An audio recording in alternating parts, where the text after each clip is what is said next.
Hey guys, and welcome to Simply Hike. Today we're going to be taking a look at the Vango Solaris 500 tent. Now this tent's very special because it uses the AirBeam technology. I'll go into more detail about that later on.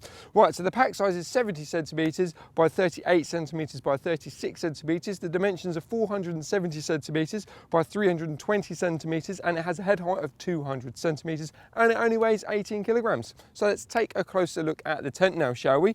So the first thing that you'll notice, obviously it does come with this canopy at the front here that is attached, so you don't have to peg that in or anything like that or hook that in. That comes attached as standard. Obviously the tent itself has a hydrostatic head of 4,000, so European and UK weather, it's going to keep you nice and dry. All you need to do is make sure it's nice and taut.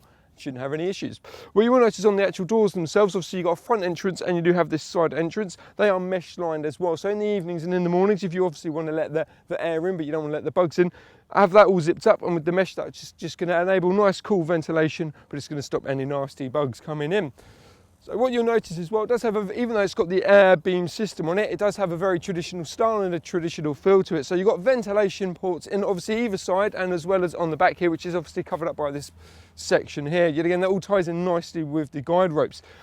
Ventilation is really a key importance to this actual tent. You need to keep those ports open at all time, and this is because this is a fully sewn in ground sheet, so you need ventilation all the way through. Even at night time you need to actually have the all the vents open themselves. But let's take a look at the AirBeam system. So there are no poles involved whatsoever with this system. Well, it's a nice quick pump, pop it in, pump it up, and away you go. The only thing you need to make sure that you do is you peg the bottom parts in first. Otherwise, if you start pumping them out and you haven't pegged them in, it's going to get messy for you. But yeah, nice quick pitch time. So if you want a nice large family tent, but you don't like putting all the poles in, this is definitely something to look out for. What I'll do when we're inside, I'll show you the actual thickness of the tubes themselves. So let's quickly go, and what you notice as well with the front canopy, it's got a nice traditional pole system on the front there, and it's nice and secure. And even then, even in the canopy itself, I'm around about 5'7", 5'8", and I've still got quite nice headroom as well. But what you'll notice is in the inside there's quite a lot of headroom as well.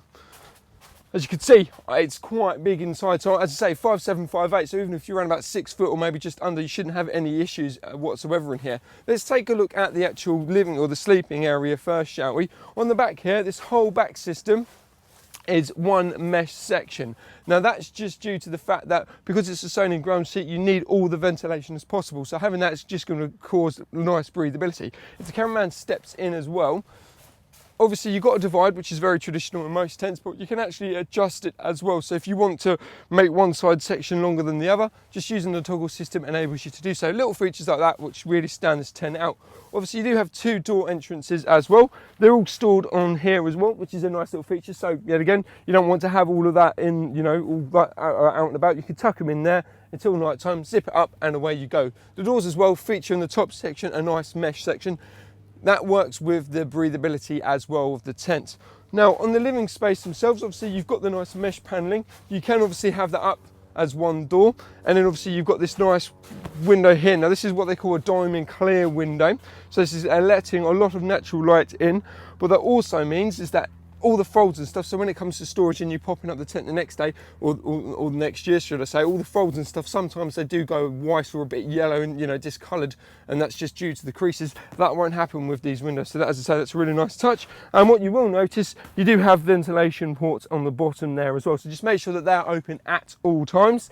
And then for for privacy and for night time, all you got to do, roll that up, hook them and connect them to these parts here, and away you go. Now, before I talk about the AirBeam system, well, actually, let's do that as well. So these here, this is the AirBeam system. So this is what you pump up. Now, this is absolutely hench, should we say, excuse my phrases, but this is absolutely mammoth. It's really strong, really robust, and this is what you pump up. So this is what's holding the tent up. Now, obviously, it is a tunnel tent system. So sometimes if it's really, really windy, it just can't, just can't withstand that sort of thing. So this tent does have the TBS system, which is which you will only find in Vango products. So what this actually does, this actually tightens up the tent. So if it is really, really windy and you need to solidify the tent, secure it more, by pulling on these straps here, just solidifies the inside and it gives you a lot more structured tent. And it's just as simple as clicking them in. So if you don't want to use them like on a steady day today, just cover it all up, and then they quite literally just store into its own pocket there. And there you go. People aren't going to trip on them, people aren't going to tread on them, so then the clips and stuff aren't going to break. Anyway, if you'd like any more information about this tent, please visit our website, simplyhike.co.uk.